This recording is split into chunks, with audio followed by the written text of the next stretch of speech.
വിദ്യാഭ്യാസം എന്നത് വെറും ടെക്സ്റ്റ് ബുക്കിൽ ഒതുങ്ങുന്നതല്ല എന്ന് ഐസ്ലാൻഡ് എന്ന രാജ്യം നമ്മെ പഠിപ്പിക്കുന്നു. ഓരോ ഐസ്ലാൻഡുകാരായ വിദ്യാർത്ഥികൾക്കും ലഭിക്കുന്നത് കേവലം അറിവ് മാത്രമല്ല, മറിച്ച് സ്വപ്നം കാണാനുള്ള ശേഷിയാണ്. അതിനെ യാഥാർത്ഥ്യമാക്കാനുള്ള വിദ്യാഭ്യാസമാണ് അവിടെ നൽകുന്നത്. എന്താണ് ലോകത്തിന് മുന്നിൽ ഐസ്ലാൻഡിന്റെ വിദ്യാഭ്യാസം ഒന്നാമത് നിൽക്കാനുള്ള കാരണം എന്നതാണ് നമ്മൾ ഈ വീഡിയോയിലൂടെ നോക്കാൻ പോകുന്നത്. അതിലൊന്നാമത്തെ കാര്യം, ടീച്ചേഴ്സിനെ ഒരു ഉപദേശകരായിട്ട് മാത്രമല്ല അവർ കാണുന്നത്, മറിച്ച് അവർ ഒരു മെന്ററാണ്. ഭാവി എങ്ങനെയാകണമെന്ന് കാണിച്ചു തരുന്ന വിഷനറീസ് ആണ് അവർ ചെറിയ മനസ്സുകളെ ചിന്തിക്കാൻ വേണ്ടി പ്രേരിപ്പിക്കുന്നു. പുതിയ ഇന്നോവേഷനുകൾ കൊണ്ടുവരാൻ വേണ്ട സ്ട്രാറ്റജികൾ അവർ കുട്ടികളെ പഠിപ്പിക്കുന്നു. ഇനി രണ്ടാമത്തെ കാര്യം എന്താണെന്ന് നോക്കാം.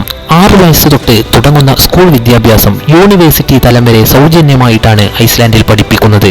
അത് വലിയ ട്യൂഷൻ ഭാരം വിദ്യാർത്ഥികൾക്ക് നൽകുന്നില്ല എന്നതും പ്രത്യേകതയാണ്. ഇതിലൂടെ ഐസ്ലാൻഡ് കാണിച്ചു തരുന്നത് കേവലം സമ്പത്ത് കൊണ്ട് പരിധി വെക്കേണ്ട ഒരു വസ്തുതയല്ല അറിവ് എന്നുള്ളതാണ്. ഇനി മൂന്നാമത്തെ കാര്യം എന്താണെന്ന് നോക്കാം. ക്രിയേറ്റിവിറ്റി സ്റ്റാൻഡ്സ് വിത്ത് സയൻസ്.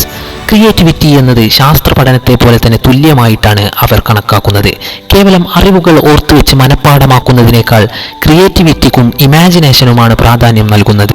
ഐസ്ലാൻഡിന്റെ വിദ്യാഭ്യാസത്തിന്റെ നിലവാരത്തിൽ ഏറ്റവും പ്രധാനപ്പെട്ടതാണ് ഈ ഒരു തിയറി. ഇനി നമുക്ക് നാലാമത്തെ കാര്യം എന്താണെന്ന് നോക്കാം. അറിവിന് ഐസ്ലാൻഡിൽ പ്രായം ഒരു പ്രശ്നമല്ല. വാർദ്ധക്യത്തിലുള്ള ആളുകൾ പോലും യൂണിവേഴ്സിറ്റികളിലേക്ക് പഠിക്കാൻ പോകുന്നത് നമുക്ക് കാണാം. ഇതാണ് ഐസ്ലാൻഡിനെ ഹയസ്റ്റ് ലിറ്ററസിയിലേക്ക് നയിക്കുന്ന ഒരു പ്രധാനപ്പെട്ട കാര്യം. ഇതുകൊണ്ടൊക്കെ തന്നെ വലിയ നേട്ടങ്ങളാണ് ഐസ്ലാൻഡ് ഈ ഒരു സ്ട്രാറ്റജി ഉപയോഗിച്ചുകൊണ്ട് നേടിയെടുത്തിട്ടുള്ളത്. UN-ന്റെ ഹ്യൂമൻ ഡിപ്പാർട്ട്മെന്റ് റിപ്പോർട്ടിന്റെ ഇൻഡെക്സ് പ്രകാരം ഐസ്ലാൻഡ് 1-ാം സ്ഥാനത്താണ് വിദ്യാഭ്യാസ രംഗത്ത് ഇന്ന് ലോകത്ത് നിലനിൽക്കുന്നത്. രണ്ടാമത്തെ കാര്യം, 100% ഹയസ്റ്റ് ലിറ്ററസി റേറ്റാണ് ഐസ്ലാൻഡിനുള്ളത്. ഇതിലൂടെ ഐസ്ലാൻഡ് നമ്മെ പഠിപ്പിക്കുന്ന ഒരു വലിയ കാര്യമുണ്ട്. എവിടെയാണോ വിദ്യാഭ്യാസം സുതാര്യവും സൗജന്യവുമാകുന്നത്, അവിടെയാണ് നമ്മുടെ ഭാവി ഉയരുന്നത്.